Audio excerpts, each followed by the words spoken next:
Buenas noches, una vez más en viernes, Diálogos al Café Marcos Escudero, con una temática que siempre es preocupación de todos los que procuramos hacer y contribuir al crecimiento del país desde la formalidad. Pero de un tiempo a esta parte, este sector ha sido el que siempre carga el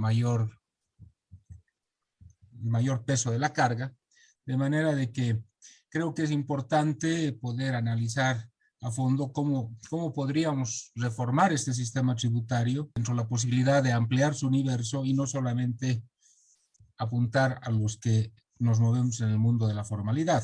En primera instancia lo vamos a escuchar a don José Antonio Nogales, abogado tributarista, contribuyó al diseño de la ley 843, ha trabajado muchos años en el sistema tributario boliviano. Buenas noches a todos nuevamente. El proyecto de ley que ha sido, al que se le ha asignado el número 256-21. Este proyecto de ley ha sido remitido por el presidente constitucional a la Asamblea Legislativa en fecha 5 de mayo de este año. Ya ha pasado por la Cámara de Diputados y ha sido aprobado en la 137ª sesión ordinaria del 15 de junio también de este año. Tengo entendido que ya se ha remitido con las formalidades del caso al Senado y el trámite está ahí pendiente en este momento. Para referirme a este proyecto de ley voy a tratar de barrer rápidamente su contenido, pero antes de ello me interesa comentarles que en derecho tributario hay varias subdivisiones. Una, sin duda la más importante, se refiere al derecho tributario constitucional o constitucional tributario, que es el que nos regula toda la potestad tributaria del Estado, distribuye las competencias del Estado, etc.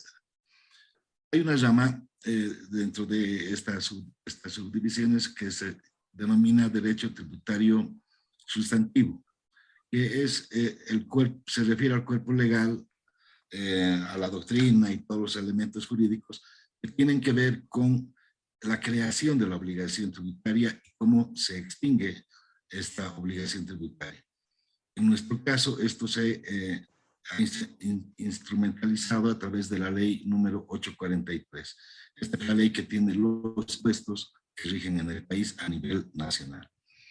A partir de la nueva constitución también tenemos leyes municipales, incluso departamentales, que en ejercicio del poder de autonomía que se les ha otorgado o reconocido, también crean tributos. Otra rama es la del derecho tributario administrativo formal, que se refiere a las normas que regulan la relación entre el fisco y el contribuyente. Toda la cuestión, digamos, de administración o gestión de los tributos. Y en nuestro caso, esta rama del derecho tributario se contiene en lo que denominamos Código Tributario en nuestro país. La ley 2492 es actualmente vigente. Este proyecto de ley apunta a modificar ambos cuerpos legales, la ley 43, el derecho sustantivo, y también el Código Tributario.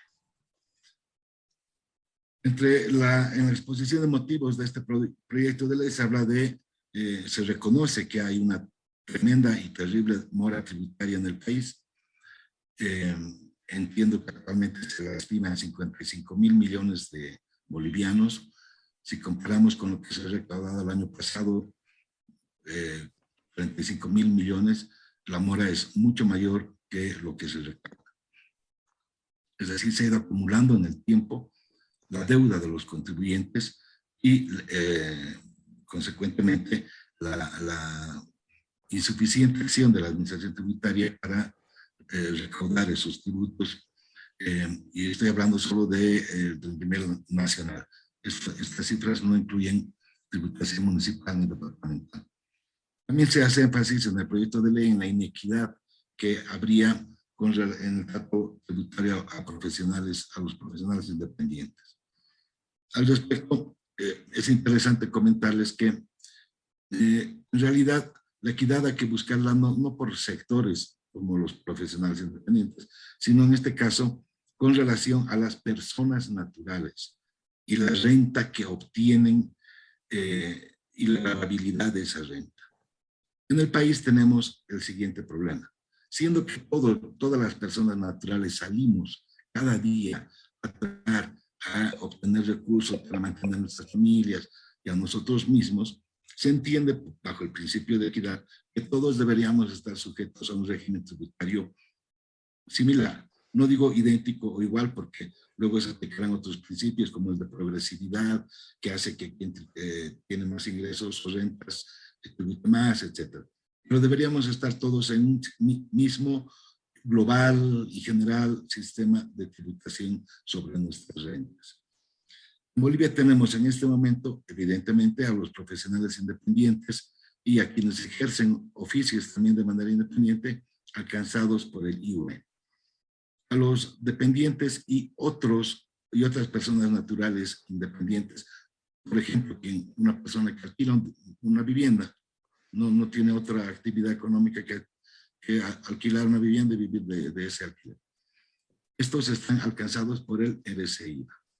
Y además tenemos a decenas, si no cientos de miles de personas, al menos en teoría, alcanzadas por los regímenes especiales. El régimen tributario simplificado para comerciantes, minoristas, vivanderos y artesanos, el RAU para productores agropecuarios en general, incluidas algunas cooperativas, y el sistema tributario integrado que alcanza a quienes prestan servicios de transporte, sea de pasajeros o de carga.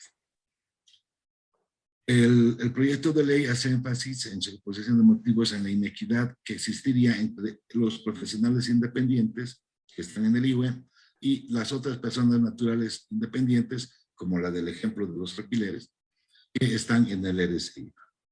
Y finalmente se hace énfasis en la pandemia, a la que se acusa de, obviamente con razón, de haber imposibilitado, mermado la capacidad de pago de muchos contribuyentes, que los habría puesto en una situación de primero pedir facilidades de pago y luego incumplirlas y por tanto actualmente sujetos a ejecución tributaria, a procesos de lo que tradicionalmente llamábamos cobranza coactiva. Entonces, bajo esos argumentos se ha elaborado y propuesto este proyecto de ley. La primera de las modificaciones que tiene que ver con el Código Tributario se refiere hace una modificación en un artículo que regula la reducción de sanciones. La reducción de sanciones ya viene del anterior Código Tributario, que consiste en que a la vez que es un incentivo para que te acomodes lo más rápido posible, te allanes a las pretensiones de la administración tributaria, a cambio de lo cual se te van a reducir las sanciones, al mismo tiempo tienen nomás un sabor que lo que se te está diciendo es que si no pagas en un momento determinado, tu sanción va a ir creciendo hasta el 100%.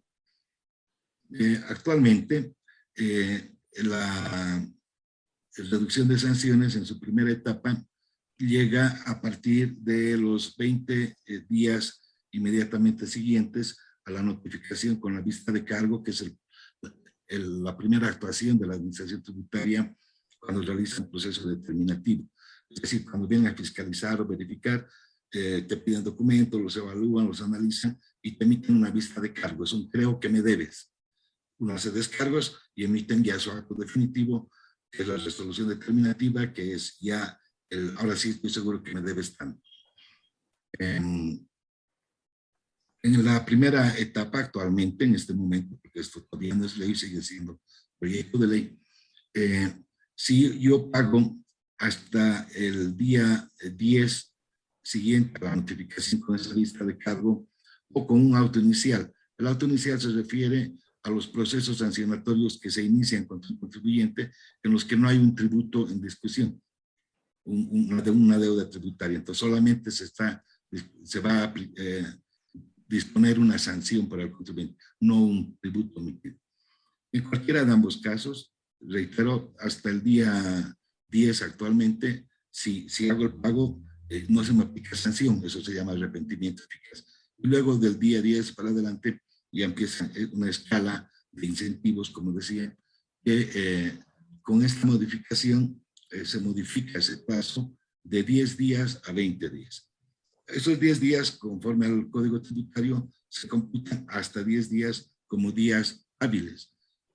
A partir de los 10 días ya se computan como días corridos. Entonces, no es que se esté duplicando el plazo, sino que se está yendo de 10 días hábiles a 10 días corridos, lo que equivale a 5, 6, 7 días según en los fines de semana que haya de poner. En eso consisten estas modificaciones del artículo 2 del proyecto de ley. Y también se plantea una reducción en la sanción por omisión de pago.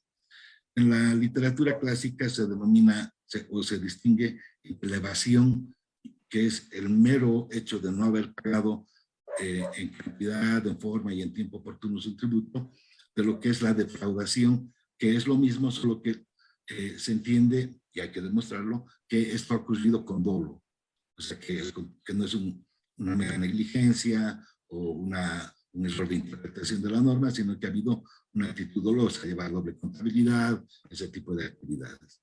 Entonces, en el anterior Código Tributario, la evasión estaba grabada hasta el 50%, con una multa de hasta el 50% del tributo que no se había pagado.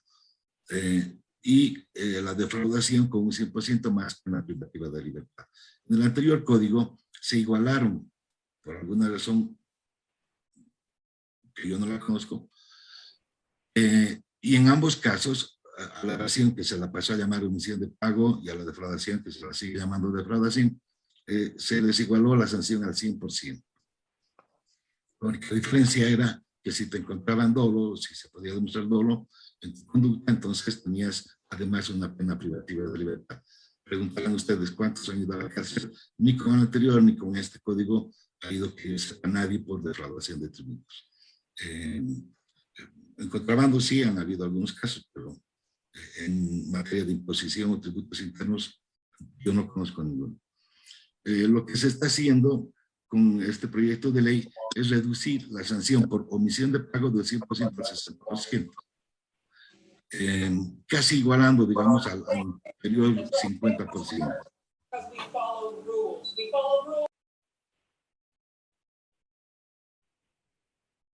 Ya está. Seguí, José Antonio.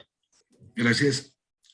Desde mi punto de vista, esta disminución de la sanción, si bien es meritoria en el sentido de que evita que las deudas tributarias se incrementen exorbitantemente, porque estamos hablando del 100% actualmente sobre el tributo emitido actualizado, es decir, lo que uno paga en su momento más mantenimiento de valor hasta la fecha de pago. A ese día se calcula un 100% de todo ese importe. Si bien desde ese punto de vista es meritorio, porque claro, cuando es muy cara la deuda, la gente tiende a no pagar y esto provoca problemas como este de la acumulación de la mora tributaria gigantesca que tenemos en el país. Pero al mismo tiempo yo no considero esta medida como un incentivo a nada, porque al contrario más bien me están pagando la sanción. En derecho penal, en derecho punitivo, se suele explicar que la sanción que se establece en un código penal, por ejemplo, es una amenaza, una advertencia para los ciudadanos para que sepan qué es lo que les va a pasar si incurren en una determinada conducta.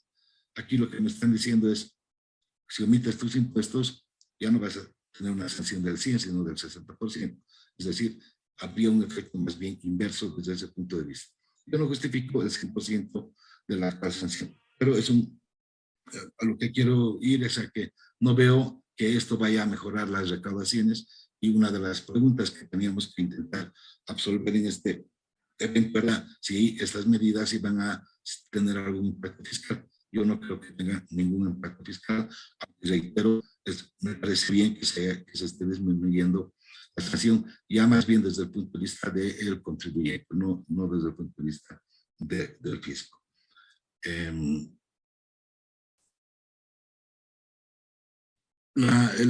el artículo 3 ya deja el tema del Código Tributario y entra a la ley 843, la ley sustantiva, la de los impuestos.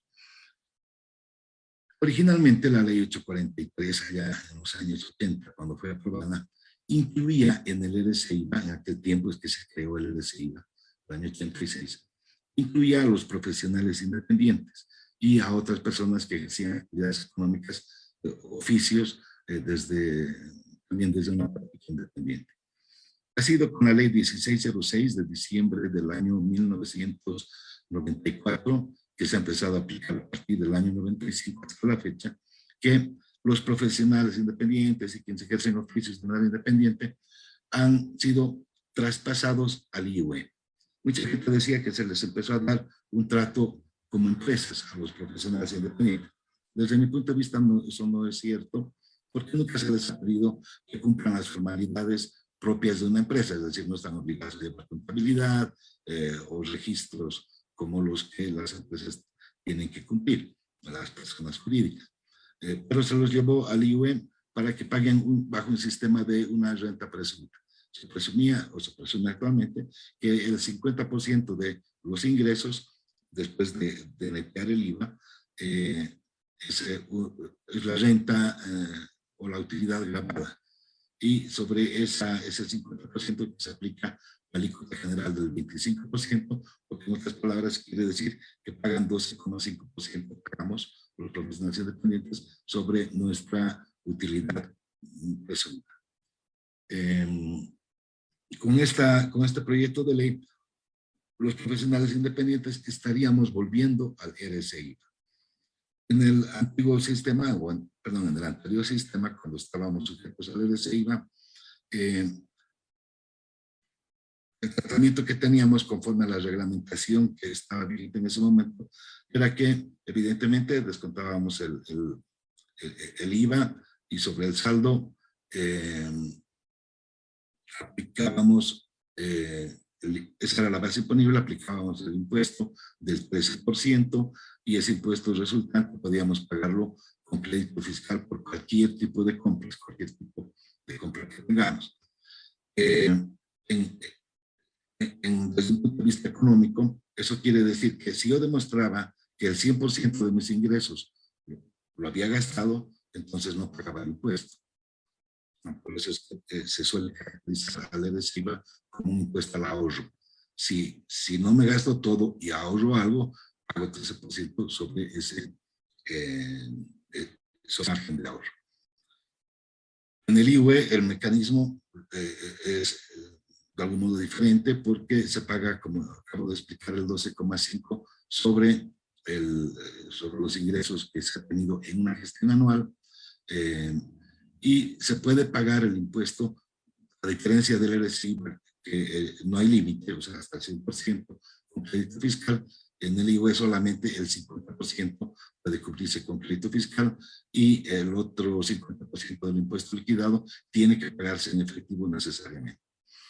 Conforme a la legislación, el IUE, a la legislación vigente, el IUE puede, el pagado en efectivo, puede tomarse como un pago a cuenta del IT de los meses siguientes, de la gestión siguiente, a la fecha en que el pago del IUE. En el RCIVA no hay esa, utilizar el RCIVA pagado contra el IT. Desde mi punto de vista, el sistema, este traslado, será conveniente en alguna medida para quienes tienen ingresos relativamente modestos. Pero según los cálculos, los escenarios que hemos ido armando en diferentes eventos, foros como este, se ha visto que mientras mayor sea el ingreso, hay una mayor tendencia en el RCIVA a pagar en efectivo, en dinero. ¿Por qué? Porque yo tengo un nivel de vida y gasto X cantidad de dinero promedio al mes. Entonces, cuando esté en el RCIVA, si sigo manteniendo ese nivel de gastos y tengo más ingresos, sobre esa diferencia voy a pagar el RCIVA en efectivo, gastando todo mi dinero. O en otras palabras, se está cumpliendo esa explicación técnica de que es un impuesto al ahorro. Mientras mayores sean mis ingresos, más en efectivo voy a tributar. Y pues se va a convertir inconveniente para los profesionales promedio pasar del IVE al RSI. No creo que mejore la recaudación de este sector, de los profesionales, en la medida en que actualmente ya pagamos el IVE. Y actualmente podemos deducir sobre ese 12.5 de impuesto hasta el 50% con crédito fiscal. El otro 50%, reitero, lo tengo que pagar en efectivo. Si acaso se cumpliera la fórmula del RSIVA al ser trasladados los profesionales a este otro impuesto y se redujera contra el impuesto el 100% en crédito fiscal, entonces va a haber menos recaudación en efectivo para el Estado. No sé si estoy siendo claro. Actualmente, hasta un mínimo del 50% tengo que ingresarlo en efectivo. En el RSIVA, con esa diferencia entre 13% y 12,5%, pero digamos que son más o menos lo mismo, en el RSIVA voy a poder no pagar ni siquiera un centavo en efectivo, al menos en teoría.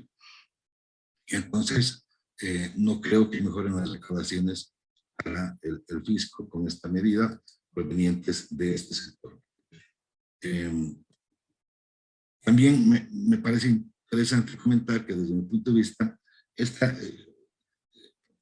trasladar a los profesionales al RSIVA va a modificar su conducta económica, va a desincentivar la vocación de ahorro, que es importante en toda la economía, porque va a haber la tendencia natural a tratar de cubrir el 100% del impuesto, es decir, probablemente se gaste más, probablemente.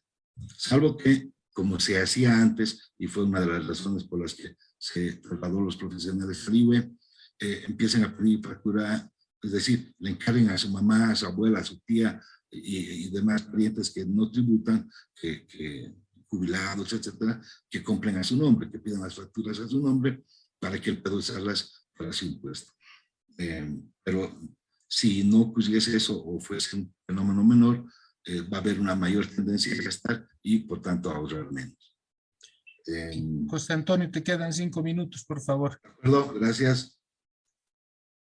En cuanto al impacto fiscal, debería mejorar, sí, la recaudación del IVA. No sé en qué proporción, pero debería mejorar la recaudación del IVA, porque el RSIVA ha sido creado, esa es su vocación, de no recaudar como impuesto en sí mismo, como RSIVA, no recaudar efectivo para el fisco, sino promover que los contribuyentes del RSIVA pidan facturas. Entonces, a aquellos a quienes se les empieza a pedir más facturas ahora para poder cubrir el RSIVA, serán ellos los que van a pagar más impuestos. Pero con esto estaríamos profundizando un defecto que tiene nuestro sistema tributario. O sea, probablemente mejore el IVA, que es impuesto indirecto. Es decir, vamos a profundizar la preponderancia de la imposición indirecta en Bolivia, del pago de tributos indirectos, con relación a los impuestos directos.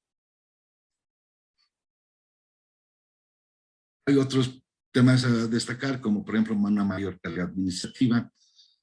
Según la ley, el RSIVA es de periodicidad mensual. Vía reglamentaria se hizo a los contribuyentes directos, o sea, no a los dependientes, que paguen trimestralmente. Supongamos que se mantenga ese esquema al ser trasladados nuevamente al RSIVA.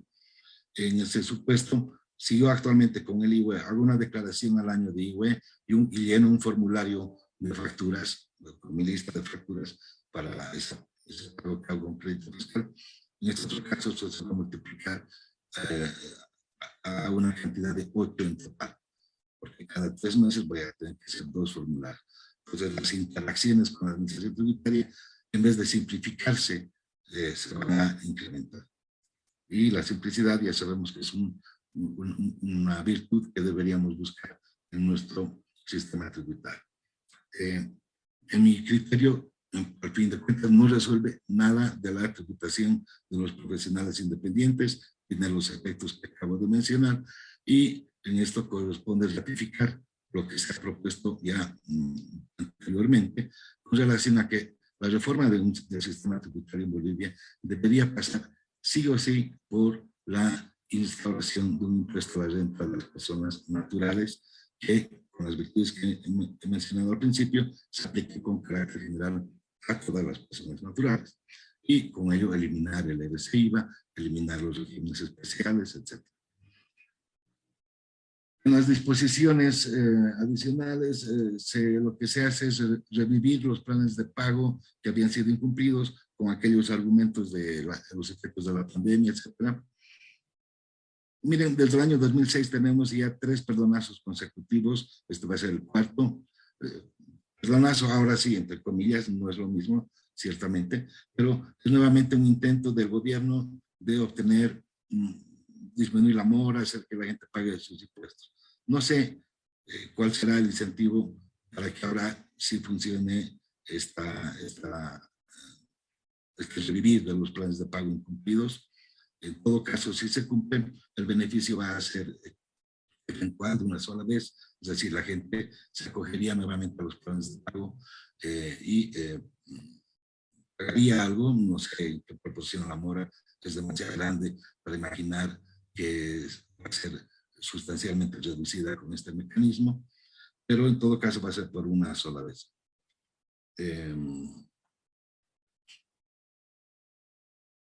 Y finalmente algo a destacar, que esa reducción de la sanción por mandato constitucional recogido en el propio Código Tributario sí debe tener efectos retroactivos. Es decir, en este caso a los que están con planes de pago, que se van a rehabilitar esos planes de pago, les van a hacer una reliquidación en la que disminuirá el importe de la sanción a la que habían estado ya obligados a pagar, porque ya no va a ser del 100, sino del 60%. Las preguntas que se proyectan en términos de política tributaria, como ven, nada, desde mi punto de vista. ¿Qué cambios se consideran en la Asamblea? ¿Quiénes van a afectar?